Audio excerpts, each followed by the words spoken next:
Hi guys, maing adlaw. It's a beautiful Sunday today.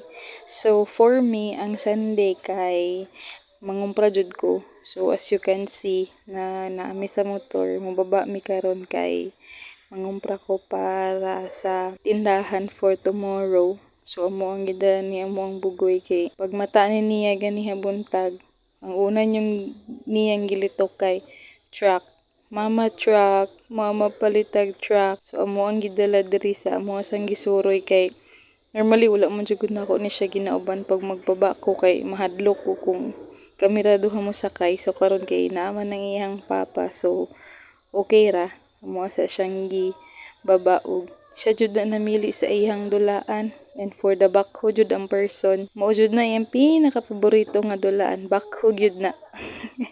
Nya as you can see nang gikarga na namo amo ang mga gipalit. So thankful food kay ko ani amo ang motor nga gipalit kay jud kay siya makarga. So kana pauli na mi kay pag-abot pud nako sa balay kay ni diretso pud dayon ko diri sa barangay Kilalag kay naa sila'y dula sa volleyball para sa kaning mga kabataan kay araw manggod nila. And kani siya championship game na ni sa volleyball for men's. Diba? Init kay lang dula. So, kato lang. May adlaw.